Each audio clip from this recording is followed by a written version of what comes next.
Okay, you've got an exam on Wednesday, and just to review a couple of things that play into that, the homework assignment for number 10 is due tomorrow by 1 p.m. And then at 1 p.m. the solution will become available. Right now the homework assignment solutions for homeworks 1 through 9 is available, so you could check all of your previous assignments, and then the one for homework 10 will be posted at 1. The exam that we have on Wednesday is going to be in class, 50 minutes long. It's covering all of the material since our first midterm exam, and I'm going to provide you with the equation sheet, same equation sheet that's still posted on Blackboard that I gave you in the previous exam. And then on Friday, I'm going to be down working on the development of the FE exam, so we won't have an in-person class meeting on Friday. That'll just be a recorded video that's posted online. Busy guy. Busy, yep. Good stuff, though. Any questions on the announcements? So what we're going to do today is talk about spillways and weirs. Some of that here in the classroom. Some of it we're going to go over to the hydraulics lab and look at a couple of demos that I got set up in there. For now, we're done talking about the specific energy equation in the context of steps down, steps up, channel getting wider, channel getting narrower, maximum step height.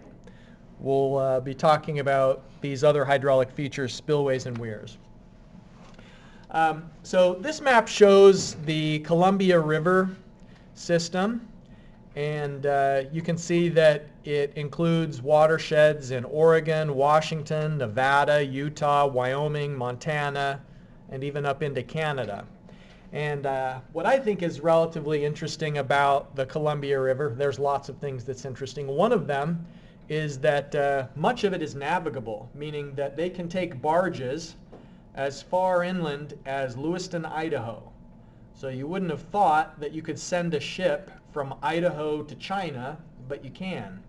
There are barges that will take cargo, like of course Idaho grows potatoes. You probably already knew that. But they also have quite a lot of sugar beets that they grow, so it's a major sugar exporter.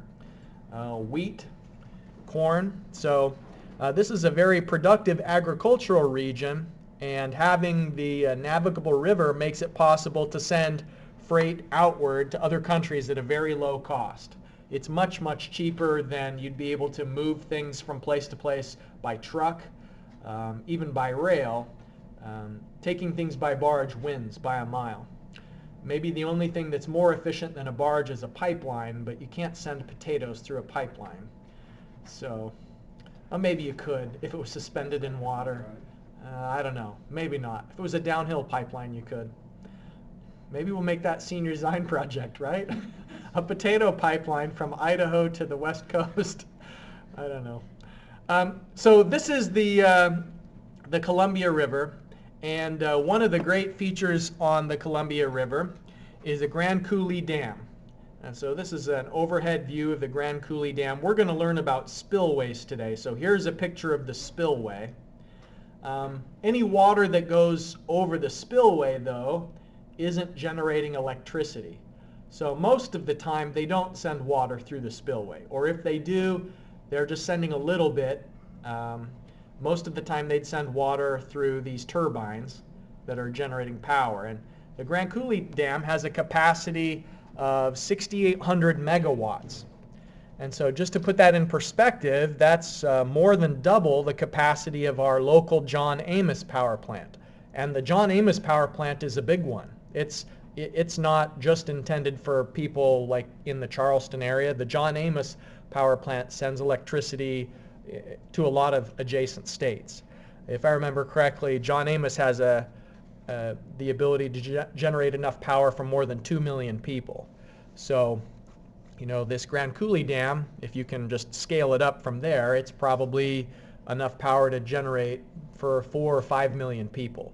So most of the electricity in Seattle is coming from the Grand Coulee Dam. So just a couple of fun facts about that. So we're going to be talking about the spillway.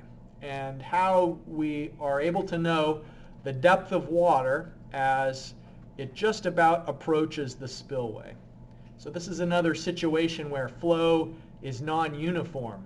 If you have water that's flowing relatively horizontally and then suddenly takes a very steep vertical plunge down the front face of a spillway.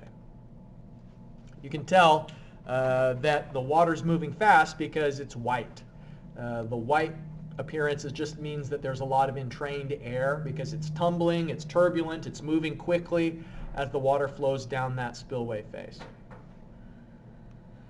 So if we're going to model a spillway with an equation, this is what we can do for BG units. Just to give you an idea that the spillway is kind of modeled as though it was a sharp-crested weir. Now, this shaded area just represents the theoretical sharp crest that's there. And we'll look at a sharp-crested weir when we move back into the hydraulics lab in a few minutes. But in reality, they have the shape of the spillway crest tapered so that it reduces the energy losses, reduces the scour, and to try and gently guide the water into its descent down the front face of the spillway.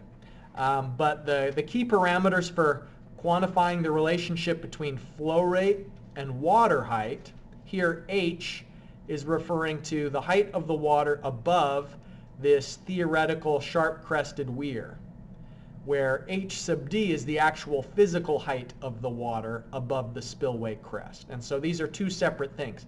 H is the height of the water above the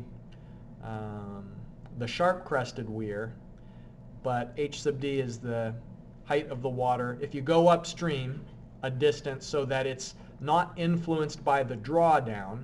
Of course, as the water approaches this downward slope, the water accelerates, and that draws the elevation of the water downward. So if we go upstream a bit, then the water level is stable, and so that's what we're measuring H as, is the elevation from the water level to this theoretical sharp-crested weir. So here it is in BG units, and the difference between the 3.32 and the 3.97 is just that we're factoring in the difference between H and H sub D. So just to get some practice using this formula, by the way, the flow rate that comes out of this is cubic feet per second. So if we think about the units, length would be in feet, H sub D would be in feet, but then Q is cubic feet per second. So if we have a 300-foot long spillway, and by length, what we're talking about is, let me show you here, this distance. It would be maybe from a top view something that we'd call the width of the spillway. Okay, so this is L. And in this example problem, it tells us that we have a 300-foot long spillway. So that's the L in the formula here. It's used to control the depth at a reservoir during flood events, meaning that if you've got so much water coming into the upstream reservoir, you may not be able to send enough of it through the power plant. And we looked at an example of that last semester in fluid mechanics. You may remember that we showed a video that had that reservoir in North Dakota. I'm blanking on the name right now, but it was a dam where they had to send water through the overflow spillway because there's only a certain capacity that can be accommodated by the turbines, and so anything beyond that, when there's flooding, has to go through this overflow spillway just to make sure that you don't have overtopping over the entirety of the dam. This is kind of a preferential location where you can send all of your excess flow without causing damage to the other parts of the structure. Okay, so a 100-year storm, meaning a storm that's so large it comes through once every 100 years on average, would give us a flow rate of 38,000 CFS. And so that's the Q in this formula. And we know that there are some upstream structures, meaning that there could be like docks or homes at a water line. There's just things surrounding this reservoir where you wouldn't want the water level to go any higher than 4,350 feet. So that's what we're trying to protect, is we're trying to limit the elevation of the water so that it never goes higher than 4350 during this 100-year storm. So then the question is, what height do we need to put the spillway crest if the water level would be limited to 4350? So what we're solving for is the elevation of the spillway crest in order to accommodate 38,000 CFS with a 300-foot long spillway. So let me pause for a second, see if you can figure out the steps here. I think you probably already have the idea that you're solving for H sub D, and then work that into the elevation.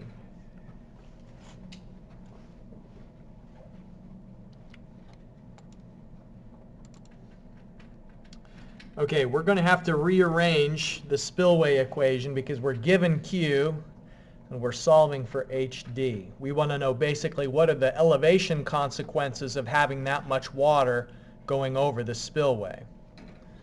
All right, so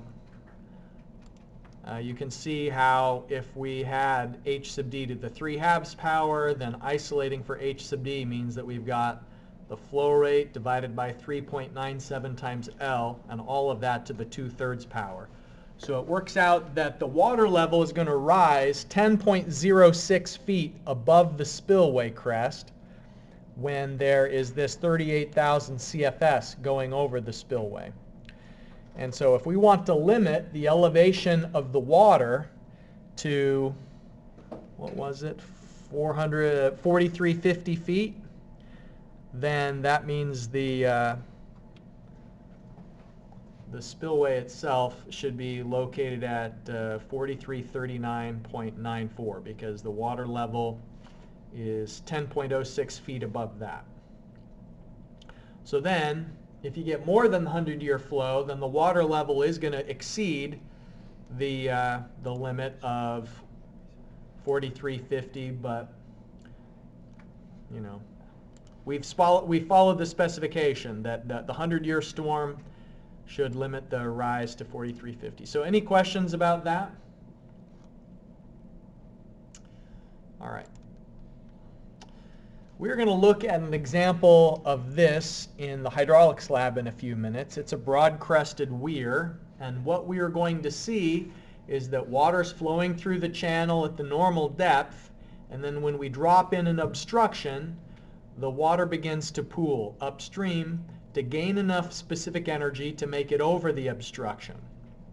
So we're going to see that process in play. Broad-crested weirs can be used to measure flow rate because they induce critical flow. And remember, the thing that's special about critical flow that makes it useful for measuring flow rate is that when water is flowing at the critical depth, we know it represents 2/3 of the specific energy. And so we can calculate the flow rate based on that. Just in this diagram, we've got the energy grade line above the water surface, and you can see that the energy grade line is above the water surface some distance that's equal to the velocity head, so v squared divided by 2g. And so here, if we were going to measure h, that's the total energy that's above the broad-crested weir, and the weir has some height here of h sub w. In some of the previous examples we've been working with specific energy analysis, we called that a delta z. It's just a step height. Now, the way that they work is by inducing critical flow over the obstruction, but the disadvantage of this for flow measurement is that when you have a vertical obstruction, trash can accumulate and sediment can accumulate on the upstream face of the obstruction. So if there was any log flowing downstream or maybe like a cinder block that's settled to the bottom, it's possible that that debris can accumulate on the upstream face. Some of you who are in hydrologic engineering this semester know that one of the alternatives to a broad-crested weir for measuring flow rate is a partial flume. And so flumes are another way of inducing critical flow without having some projection sticking upward from the water. Here's the formula that describes the performance of water as it flows over a broad-crested weir. So here, the relationship between the critical depth and the overall specific energy is that when you have critical flow conditions, that is 2/3 of the specific energy. In other words, the specific energy is 3/2 of the depth. And I know I've talked at length previously about that relationship and how that's only true, remember, for a rectangular channel. So this formula relates flow rate and a broad-crested weir. And so B in this is the width of the channel. So same usage as we've had that variable before. B we've used for the bottom width, and since it's a rectangular channel, it would also be the top width of the channel. And so what we're saying is that the flow rate over a broad-crested weir depends on the discharge coefficient. So the C sub D is a measure of how much energy is lost because of this obstruction. And you can estimate it by knowing what is the height of the obstruction relative to the overall quantity of energy. So the ratio of H to HW.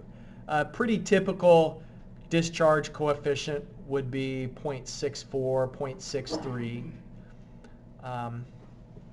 Now, if we want to look at a sharp-crested weir, this is a broad-crested weir. A sharp-crested weir is in some ways similar in that we could use it to quantify the flow rate. Now, consider location 1, which is upstream of this sharp-crested weir, and location 2, which is downstream. And think about using the datum as our, the top of the weir as our elevation datum. So how much energy is there at 1 compared to the energy at 2? And so energy would be the depth of flow and the velocity head. And so as the water approaches this sharp-crested weir, it starts to lose elevation. It's accelerating as it goes off of this free edge. And so there's a certain point at which the water elevation is equal to the elevation datum, meaning that y2 is 0 when it gets to that point. And so all of the specific energy just exists as velocity. And so at that point, number 2, where the elevation of the water is 0, then the velocity is a function, the velocity at location 2 is a function of the energy that there was at 1. And if we define h as the sum of the elevation and the velocity head, then square root of 2gh probably is stuck in your memory from last semester in fluid mechanics. That was the result of the orifice equation. And we can also use it here. That tells us what's the velocity of the water as it flows over a sharp-crested weir. And the reason why the velocity is important is, remember, that's part of the specific energy. So if we want an equation that relates the flow rate and the height of the water, because that's what we had for the broad-crested weir, we had an equation that says for a channel that's so wide, and if we have a certain discharge coefficient to take into account energy losses, this equation is saying how high is the water and what's the flow rate. So that was our broad-crested weir formula. We can have a similar equation for a sharp-crested weir if we simply integrate the velocity over the height of the water that flows over the weir.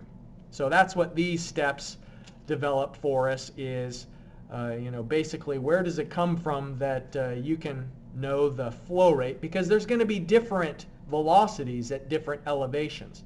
The higher you get above the sharp-crested weir, the higher the velocity will be. So we have to integrate. The discharge coefficient is, again, a function of the height of the water relative to the height of the sharp-crested weir. And it's generally considered desirable if the water elevation, h, is bigger than z. And so if z, I'm sorry, did I say bigger? Z is supposed to be bigger than h. So if the limit is that the depth of the water is within the range that is suggested here of being the ratio is less than 0.4, then we can just go with a specific coefficient of discharge that doesn't necessitate us actually calculating it. A typical discharge coefficient would be 0.62 if we have a low H to Z ratio. And so that would give you a fixed discharge coefficient. 2/3, of course, isn't going to change. The square root of 2g is a numerical factor that all of this together can be combined into a single C value, which varies based on the units. And so then the only variables would be the length of the weir, meaning how wide is it. The L, again, for this is when you look at it from the front, the width of flow that water is going over. And so this abbreviated formula just suggests that what we can do is combine all of the constants together. The constant of the discharge coefficient, the 2/3, and the 2g. So then all of that lumped together in British gravitational units is 3.32, or SI units, 1.84. Of course, the difference being that g has different units. And then the length and the height of the water will tell you the flow rate. There's a special kind of a weir, and this is what we're going to look at in the lab in a few minutes for the second demo, is a contracted weir. Sometimes it's called unsuppressed, because when water flows over the edge of a weir that is the full width of the channel, then there is a little bit of suction underneath the nap. So if the water is the full width of the channel, then you have a low pressure suction area underneath the nap. And so one of the ways to avoid the influence of that is by having this weir only part of the width of the channel. And so you can see if the water has to contract because the channel is wider than the weir length, then that effectively changes the relationship between the flow rate and H. So we have to calculate a modified length L prime by subtracting out 0.2 times the height of the unsuppressed weir. So we're going to go into the lab and take a look at a contracted weir and also at the broad crested weir. So let's go do that now. Move into 1228.